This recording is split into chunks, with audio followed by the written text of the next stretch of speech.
সামনেই মাধ্যমিকের টেস্ট এবং তারপরে ফাইনাল। এই টেস্ট এবং ফাইনালে বাংলা পরীক্ষায় তোমাদের বঙ্গানুবাদ 4 নম্বরের আসে।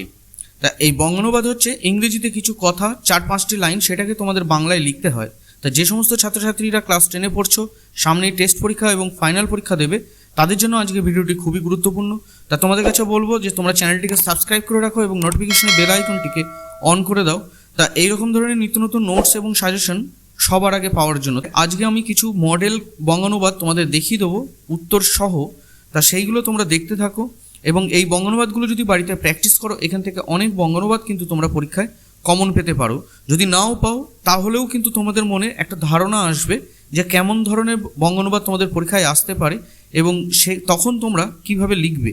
ভিডিওটি ভালো লাগলে অবশ্যই লাইক করে দিও এবং ভিডিওটিকে যত পারো তত শেয়ার করে দাও নিজেদের বন্ধুবান্ধবদের মধ্যে, যেন তারাও এই বঙ্গানুবাদগুলো প্র্যাকটিস করে যায়, কেননা এইরকম ধরনের বঙ্গানুবাদ কিন্তু তোমাদের টেস্ট এবং ফাইনালে আসছে। তাহলে দেখে নাও যে সমস্ত বঙ্গানুবাদ তোমাদের পড়তে হবে। না, প্রথম যেটা রয়েছে, honesty is a great virtue, সততা একটি মহৎ গুণ। If you do not deceive others, if you do not tell a lie, if you are strictly just and fair in your dealings with others, যদি তুমি অপরকে প্রতারিত না করো, যদি তুমি মিথ্যা কথা না বলো, অন্যের সঙ্গে আচরণে তুমি কঠোরভাবে ন্যায়পরায়ণ ও নিরপেক্ষ হও, you are a honest man, তাহলে তুমি একজন সৎ ব্যক্তি। Honesty is the best policy, সততা হলো সর্বোত্তম পন্থা। An honest man respect by all, একজন সৎ ব্যক্তি সবার দ্বারা সম্মানিত হন। তারপরেরটা দেখে নাও, student life is the stage of preparation for future, ছাত্র জীবন হলো ভবিষ্যতের প্রস্তুতি পর্ব। This is the most important period of life, এটি জীবনের সবচেয়ে গুরুত্বপূর্ণ অধ্যায়। But he will B a man tomorrow, কিন্তু সে আগামীকাল একজন পূর্ণবয়স্কে পরিণত হবে। হি হ্যাজ ডিফারেন্ট ডিউটিস, তার আছে নানান কর্তব্য।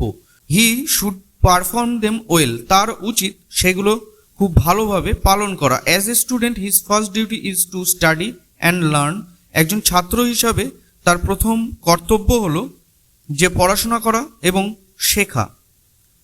হি should be careful to his lessons, তার পড়াশোনার ব্যাপারে যত্নবান হওয়া উচিত। তারপরে দেখো, wealth is no doubt necessary for happiness in life, জীবনে সুখের জন্য নিঃসন্দেহে সম্পদের প্রয়োজন। But it has a tendency to concentrate in the hands of few, কিন্তু অল্প সংখ্যক কিছু মানুষের হাতে এটি কেন্দ্রীভূত হওয়ার প্রবণতা আছে। The result is rich become richer and poor poorer, এর ফলে ধনীরা আরও ধনী হয় এবং দরিদ্ররা হয়ে যায় আরও দরিদ্র। This is certainly misuse of wealth, এটা নিশ্চয় সম্পদের অপব্যবহার। It should be fairly distributed among all, এটা সকলের মধ্যে ন্যায্যভাবে বন্টিত হওয়া উচিত। So that it May bring happiness to the greatest number of the people in the society, যাতে তা সমাজের অধিকাংশ লোকের কাছে সুখ এনে দিতে পারে। পরেরটা কি আছে না, once upon a time two poor woodcutters were going through a great forest, একদা দুটো গরিব কাঠুরে যাচ্ছিল একটা বিশাল বনের মধ্য দিয়ে। It was winter and night was terribly cold, সেটি ছিল শীতকাল এবং সেই রাত্রিতে ছিল প্রচণ্ড ঠান্ডা। The snow lay thick upon the ground, মানে বরফে জমা হয়েছিল মাটির উপরে। And upon the branches of the trees, এমনকি গাছের উপরেও। And the river was still silent, নদীগুলোও ছিল তখন শান্ত। For it was quite frozen, যেন তারা জমে গেছে। It was so cold that the animals and the birds did not know what to think about it, মানে এটা এতটাই ঠান্ডা পড়েছিল, পশুরা এবং পাখিরা তারা বুঝে উঠতে পারছিল না এখন তারা কি করবে। তারপরে দেখো, once two women quarrelling about the claim of a child, একদা দুজন মহিলা একটা শিশুর অধিকারের দাবিতে ঝগড়া করছিল। ওয়েন টু এ জাজ ফর জাস্টিস, তারা একজন বিচারকের কাছে গেল ন্যায় বিচারের জন্য। দ্য জাজ called the executioner and ordered, বিচারক একজন ঘাতককে ডেকে পাঠালেন এবং তাকে আদেশ করলেন, cut the child into 2 halves, শিশুটিকে দুটো খণ্ডে ভাগ করো। And give 1 half to each of the women, এবং 2 স্ত্রীলোকের মধ্যে তাদের ভাগ করে দাও। ওয়ান অফ দ্য ওমেন, তাদের মধ্যে একজন স্ত্রীলোক, when she heard the order, যখন সে এই আদেশটি শুনতে পেল, রিমেন সাইলেন্ট, সে চুপ থাকলো, but the other woman began to weep, কিন্তু অপর মহিলাটি কাঁদতে শুরু করলো।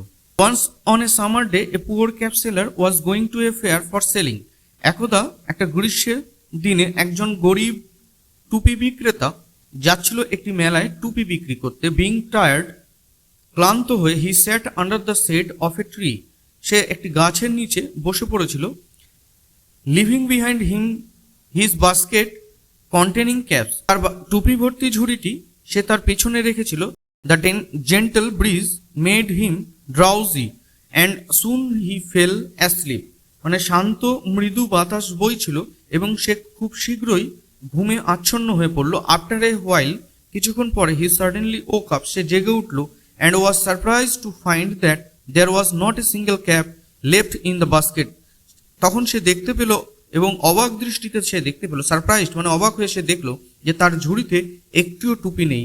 দেন হি বিগ্যান টু ক্রাই, তারপর সে কাঁদতে শুরু করলো। দেখো বাংলাটা এখানে দিয়ে দিয়েছি। তারপর হচ্ছে once a soldier was made a prisoner of war, একদা এক সৈনিক যুদ্ধবন্দী হয়েছিলেন। After a few years the war ended and he was released, এর কিছুদিন পর যুদ্ধ শেষ হলো এবং সে মুক্তি পেল বা সে ছাড়া পেল। One day while he was walking near a market, একদা সে যখন একটি বাজারের কাছ দিয়ে যাচ্ছিল, হি স এ বার্ড সেলার, সে দেখতে পেয়েছিল একজন পাখি বিক্রেতা, with a cage full of birds for sale, মানে খাঁচা ভর্তি পাখি, একজন পাখি বিক্রেতা সে দেখতে পেয়েছিল। The soldier bought the cage and then set all the birds free one by one, তারপর সেই সৈনিকটি কি করলো না, সেই খাঁচাটি সে কিনে নিল এবং সে একের পর এক পাখিগুলোকে উড়িয়ে দিল, মানে ছেড়ে দিল, মুক্ত করে দিল। When the people around asked this strange behaviour, যখন তার এই অদ্ভুত আচরণ দেখে তার আশেপাশের লোকেরা তাকে জিজ্ঞাসা করলো, তখন সে উত্তর দিয়েছিল, হি রিপ্লাইড, সে উত্তর দিয়েছিল, I know the agony of captivity, আমি উত্তর দিয়েছিল যে আমি জানি বন্দি দশার যন্ত্রণা কি। পরেরটা কি বলছে না, one day sir Isaac Newton went out his room living on a table heap of papers containing his long research on the theory of light, পেপারের স্তূপ রেখে containing his long research, যেটাতে ছিল কিনা তার দীর্ঘদিনের আলোক তত্ত্বের ওপর গবেষণা। There was on the floor of the room lying his pet dog, সেখানে তার একটা পোষা কুকুর শুয়েছিল, ডায়মন্ড, তার নামটি ছিল diamond. No sooner had he gone than the dog jumped the table, তার বেরোতে না বেরোতেই কুকুরটি লাফিয়ে উঠল টেবিলের উপর, and upturned the lighted candle and the papers immediately caught fire, এবং সে মোমবাতিটি, জ্বলন্ত মোমবাতিটি উল্টে দিল এবং সঙ্গে সঙ্গে সমস্ত কাগজে আগুন ধরে গেল। Returning after few minutes Newton found that, কিছুক্ষণ পরে নিউটন ফিরে এসে দেখতে পেল যে অল হিজ হার্ড ওয়ার্ক, তার সমস্ত কঠোর পরিশ্রমের অফ 20 ইয়ার্স, 20 বছরের কঠোর পরিশ্রমের সমস্ত তথ্যগুলো had been reduce to ashes, মানে তার সেগুলো পুরে ছাইয়ে পরিণত হয়েছে। But the great scientist patted the dog, কিন্তু মহান বিজ্ঞানীটি কুকুরটিকে মাথা আদর করে করে অন হিজ হেড এক্সক্লেমিং, এবং তাকে বলতে লাগলো, oh Diamond, you do not know what you have done, Diamond তুমি জানো না তুমি কি করেছো। তারপরে হচ্ছে man is a social animal, মানুষ একটি সামাজিক প্রাণী। He can not live alone, সে একা থাকতে পারে না। No person can be happy without having sincere friends, কোনো ব্যক্তি সুখী হতে পারে না তার একজন আন্তরিক বন্ধু ছাড়া। But selfish person can not make a real friendship, কিন্তু একজন স্বার্থপর লোক কখনোই একজন ভালো বন্ধু পেতে পারে না। Because to get love you must give love in return, কারণ ভালোবাসা পেতে হলে তোমাকেও তার বিনিময়ে ভালোবাসা দিতে হবে। তারপরে কি আছে, home is the first school where the child learns his first lessons, বাড়ি হলো প্রথম শিক্ষা কেন্দ্র শিশুদের, যেখানে তারা প্রথম শেখে। হি সিজ, সে দেখতে শেখে। He sees, hears and begins to learn at home, সে দেখতে শুনতে শুরু করে তার বাড়ি থেকে এবং শিখতে তার বাড়ি থেকেই। It is home that builds his character, এটাই হলো তার চরিত্রের গৃহ, চরিত্র গঠনের গৃহ। In a good home honest and healthy man are made, একটা ভালো বাড়িতে একজন সুস্থ বা স্বাস্থ্যবান এবং সৎ মানুষ তৈরি হয়। But bad influence at home spoils a child, কিন্তু গৃহের কুপ্রভাব একটা শিশুকে নষ্ট করে দেয়। তারপরে কি আছে, the teachers are regarded as backbone of the society, শিক্ষকেরা হলো সমাজের মেরুদণ্ড। The build the future citizens of country, তারা ভবিষ্যতের নাগরিকদের গড়ে তোলে। They love their students as their children, তারা তাদের ছাত্রদের শিশু সমতুল্য, তাদের নিজেদের শিশু সমতুল্য ভাবে ভালোবাসেন। The teachers always inspire us and encourage to be good and great life in life, শিক্ষকরা সর্বদা উত্তম এবং মহৎ হতে উৎসাহিত এবং অনুপ্রাণিত করে আমাদের জীবনে। তাহলে এই বঙ্গানুবাদগুলো তোমরা বাড়িতে ভালো করে প্র্যাকটিস করো। এখান থেকে অনেক বঙ্গানুবাদ কিন্তু তোমাদের পরীক্ষায় কিন্তু আসতে পারে, বা এইরকম ধরনের বঙ্গানুবাদ তোমাদের কিন্তু পরীক্ষায় আসবে 4 নম্বরে। দেখো, যদি এইরকম ধরনের যদি কিছুটা লিখে আসতে পারো তাহলে কিন্তু তোমরা 4-এ 4 অবশ্যই পাবে। এই 4 নম্বর কিন্তু তোমাদের হাতের মুঠোয়। তাই এই 4টে নম্বর যদি 4-এ 4 পেতে হয় তোমাদের কিন্তু বঙ্গানুবাদটা খুব ভালো করে প্র্যাকটিস করতে হবে। তা প্রত্যেকে ভালো থেকো।